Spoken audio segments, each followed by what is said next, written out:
The Sims 2 is no stranger to the supernatural, and with Halloween right around the corner, I thought it might be fun to get into the spooky spirit and rank the occult Sims from worst to best.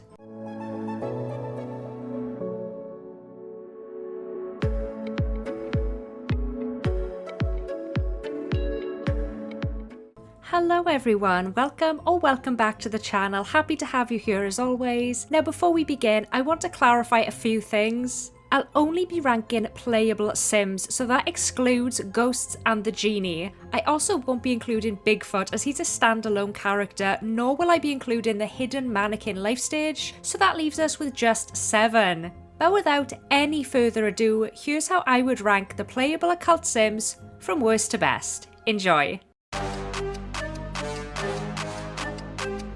I don't play with zombies, so much so that I literally forgot they even existed prior to researching for this video. Introduced in the University expansion pack, this makes zombies one of the first occult life stages in The Sims 2. To become a zombie, your sim must first, of course, die. Failure to offer the Grim Reaper enough money to revive a deceased loved one through the Resurrectonometron can result in said sim becoming a brain-eating abomination. There are other ways to turn the dead into the living dead, such as making a wish via the genie lamp or through an evil witch's spell. I find that zombies can be tedious to play given their limitations. They lose whatever skills they earned while they were alive, they can't have children, their hygiene is terrible, and their walking animation is so slow. I think that unlike the other occult stages, zombieism is less about acquiring new and exciting skills to play around with, and more about capping your sims off at the knee. There really isn't anything to do with zombies, I think that's the problem. It would have been a lot more fun had zombies been given some special attributes. The ability to take brains out of the fridge and cook them, for example. They can't even scare a sim to death. Look, don't get me wrong, I'm not mad they exist. But you can't deny so much more could have been done with them. To be perfectly blunt here, I find them lame. I would genuinely love to know how many of you like zombies and play them on a regular basis because I'm really struggling to find something positive to say here. Okay, fine, they look cool, I'll give them that. Yes, I'm using my own damn custom HUD, Spooky Hill, for this entry. I'll be doing it a few times in this list, as it contains a good number of supernatural sims, and that makes things convenient for me. Link in the description if you're interested. So, werewolves, huh? I don't like them much either. Introduced in the Pets expansion pack, at least I can say that Max has tried a bit harder to flesh out the werewolf. Those infected by lycanthropy can savage other sims and turn them into a werewolf. They can also howl at the moon and perform the grrr interaction on other sims. Hilariously, this makes the sim lose a lot of bladder points and potentially lead to them peeing themselves. Just why? What's so good about werewolves is that in The Sims 2, they are perfectly normal sims throughout the day. They go to work, take care of their little ones, cook meals, go shopping, just about anything and everything your everyday sim does on the daily. It's only at around 8 PM that the effects of the disease truly kick in and the behaviours start to change. Unlike zombieism, this one can be cured by purchasing a bottle of potion from the matchmaker, provided either free time or nightlife is installed. Their ruffled hairstyle and full fur coverage is a nice touch, but what I love the most about their appearance are their glowing yellow eyes. Max has knocked it out of the park with their appearance, for sure. It's one of my favourite aspects of werewolves. Fun fact I only recently learned, werewolves are better at training the family dogs. They can actually train a command in as little as an hour, half the time it takes for a normal sim to achieve. Oh, and they can fight burglars, and they always win. Prior to researching for this video, I held werewolves in quite low regards, not really caring all that much for them. I've since adopted a newfound respect, I think. It still doesn't change the placing on this ranking video, but I do think they're more fun than I've previously given them credit for. Let's talk Servos. Personally, I find them to be the creepiest occult life stage in the whole game. Not really sure why, maybe it's the Cyclops eye, I don't know. Servos returned to the franchise in Open for Business, and oh boy are they useful to have around the house. Admittedly, I play them even less than Werewolves, but when I do play them, I find their lack of motives and ability to clean a massive help. They act very much like ordinary Sims in that they can run businesses, woohoo, work a job, fall in love, etc. But of course they can't have offspring. Now, provided the Sim has a gold talent badge in robotics and 3,000 simoleons to burn, they can build their very own servo. It takes a lifetime, between 8 to 12 hours according to the Sims wiki, and that's without breaks. These fully playable Sims boast quite a few new features, so let's talk about it. They automatically receive maximum points in cleaning, cooking and mechanical, and they will have an assortment of random talent badges, even full personalities. They are masters in the kitchen and can fix just about any broken appliance around the house without even breaking a sweat. Effectively immortal, servos neither age nor can be killed by traditional means. You can keep them in the family for centuries if you like. As far as the occult Sims go, I'd argue servos are by far one of the more fleshed out ones. For example, the game makes up for the servos' lack of motives by implementing a system of dangers to watch out for. Don't let them get wet or break down. This can have some pretty hilarious consequences. If you want your family to hit the big time money-wise, build yourself a servo. They work around the clock and with a smile on their face. While I may not be the biggest cheerleader for servos, I really don't play them that much, I still appreciate the lengths Maxis went to in both their design and their gameplay. Now, me personally, I don't have 3,000 simoleons lying around or 12 hours to burn building one of these things in real life, nor do I have the skills, so it's nice knowing they're always there in pixelated form, should I ever need them. I went back and forth trying to decide where to place PlantSims on this list, and in my opinion, it deserves to be slap bang in the middle. Why? Well, I'll touch on the negatives first, let's get it out of the way. I don't like how aging is handled. Unless you're using a mod, which I highly recommend by the way, PlantSims will age from toddlers to adults to elders, then die. No child or teen stage whatsoever, and this just bums me out. I'm seriously struggling trying to understand Max's reasoning behind this. Either find a way to make all life stages PlantSims, or make it so that only teens and up can turn into one. This weird half-baked life cycle thing they've got going on just doesn't work for me in the slightest. Aside from that, I actually quite like them. We were introduced to PlantSims with the Seasons expansion pack, and we welcomed the iconic Greenman family into our hearts at the same time. Rose Greenman, you beautiful little leaf head. Where so many of the occult Sims are of the spooky nature, I appreciate the PlantSims lean more towards the cozy and wholesome. I mean, their needs consist of only love, water and sunlight. How lovely is that?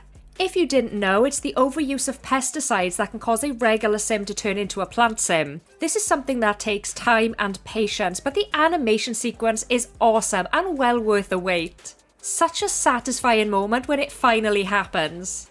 So plant Sims are very easy to care for. They don't need food or sleep like the rest of us boring old chumps. Okay, so apparently they do have hidden motives, but they don't get in the way of gameplay the way that regular Sims' needs do. Their ability to reproduce all by themselves is such a cool feature. I mean, the temptation to cause chaos by means of multiple babies all at once is almost overwhelming, don't you think? I mean, it sounds like hell. Let's do it. All plant Sims have a gold talent badge in gardening, which of course makes them wonderful gardeners capable of growing delicious produce. All in all, I find a lot of joy in playing with plant Sims, especially since I've started using a mod that unlocks the life stage for other ages.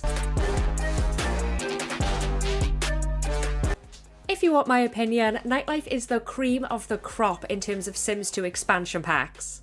It offered an array of cool new features, vampires being but one of them. No occult Sim tickles the nostalgia itch the same way vampires do. I loved them as a kid. There doesn't come spookier than this, let me tell you. In order to become a vampire, your Sim must receive a neck bite from another vampire, like the Grand Vampire from the downtown subhood. As you might have deduced by now, this transformation takes time and patience, but stick with it because vampires are truly a blast to play around with.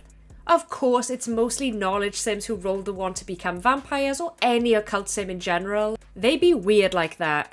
Regardless, and this is a fact I don't think I was aware of before, but the memory of becoming a vampire is always positive, even if the sim feared it. The Blair interaction can lower a sim's bladder need, and I just realised why that is. Oh my god, I'm an idiot. It's because the sim is scared. I truly am a complete and utter fool at times. Anyways, let's continue before the rest of my idiocy seeps out of my mouth. Where some occult sims give the player an advantage, I feel like vampires are more of a challenge. Since they sleep throughout the day, you'll need to employ them in nighttime jobs in order to earn money. You'll of course need to keep them well away from sunlight, which, although this is a very simple and overused concept, I really love how this translates to gameplay. I feel like you have to play the whole game differently when you're controlling a vampire, and I don't think that can be said for some of the other life stages on this list. Their deathly pale complexion and dark Victorian cloak add to their air of mystique, and I think their overall appearance might actually be my favourite. But sadly, this ain't a fashion contest. Sleeping in a coffin, having the ability to transform into a bat, and the inability to see themselves in the mirror are all such amazing features that I enjoy very much. I was actually very tempted to rank vampires at number 2. I didn't, for the simple fact that the next item feels far more fleshed out overall. They also have a bit more going on with more cool interactions to perform, but again, I'm getting ahead of myself. Oh man, I am not going to do witches justice in this video. There's simply too much ground to cover, but I'll give it the good old college try. Now, some of you are not going to like my number 1 spot, so for those of you who want to crown witches as the best occult sims in The Sims 2, please allow me to do my due diligence and shower them with the praise they deserve. Introduced in Apartment Life, witches come in 2 varieties, good and evil. Neutral sims do exist, but where's the fun in that? Witches and their male counterpart, warlocks, can travel to community lots on their broomsticks like the divas they are. They can also teleport around lots, cast spells, and craft potions and decorative objects.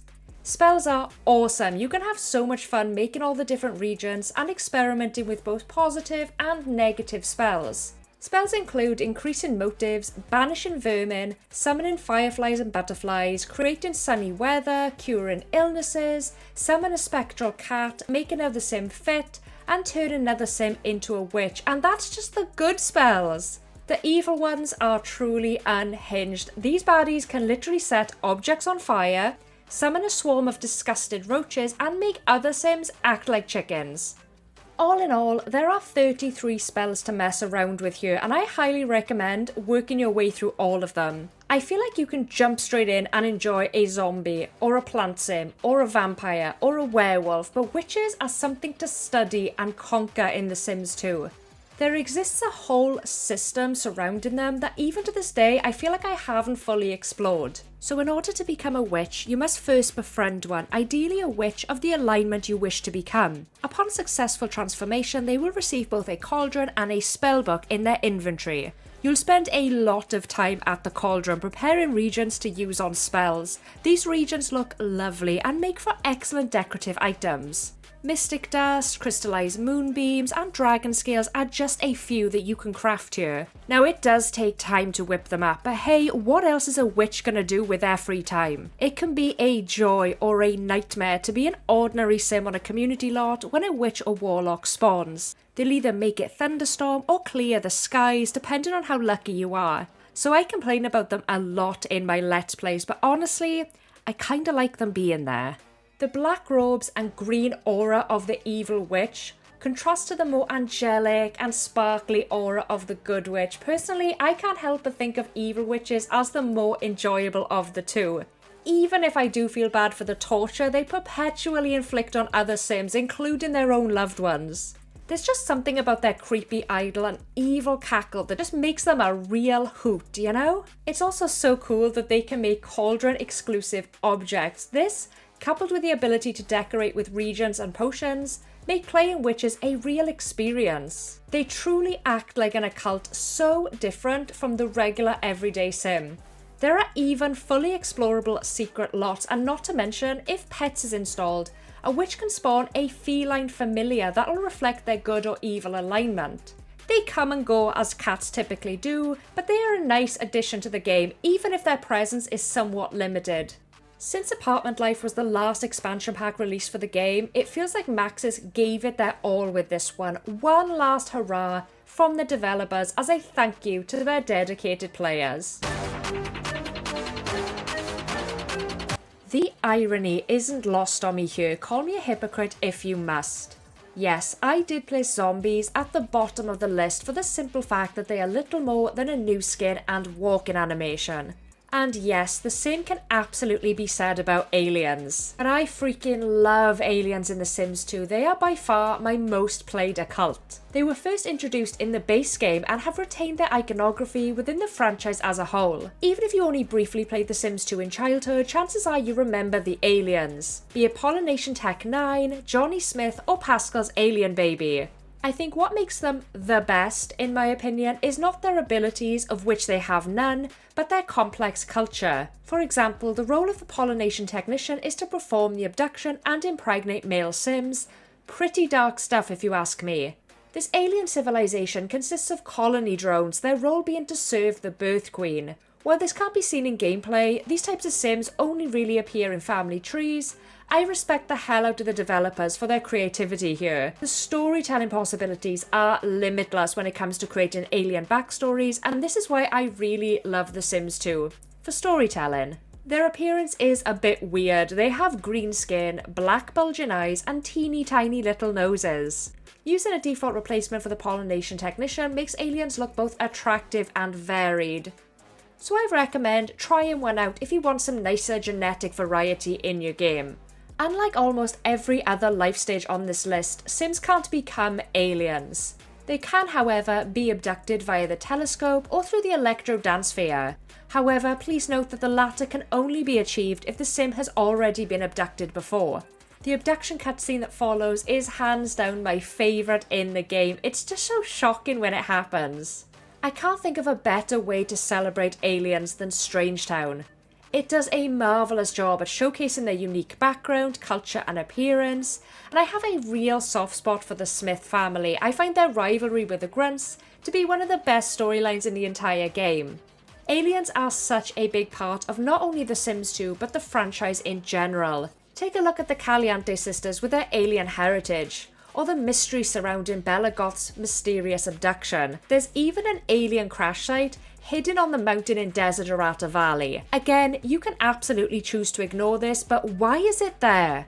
This again opens the door to more storytelling possibilities, and I just live for that kind of thing. Aliens may not possess the same otherworldly powers as witches, be as helpful around the house as Servos, or look as cute as PlantSims, but they sure are iconic. From zombies to aliens and everything in between, making this video was a real journey for me. I had a pretty good idea of how I felt about these Sims and how I'd go about ranking them, but I was dead wrong. Really wasn't expecting vampires to rank so high. But I'd love to know, what's your favourite occult Sim for The Sims 2? Let me know in the comments down below. But that about wraps it up for me today, guys. I do hope you found this video enjoyable. If you have, please do consider giving this video a like, maybe even subscribing. It really does help me out. I post exclusive Sims 2 content every 5 days, but until the next one, have a great day and happy simming.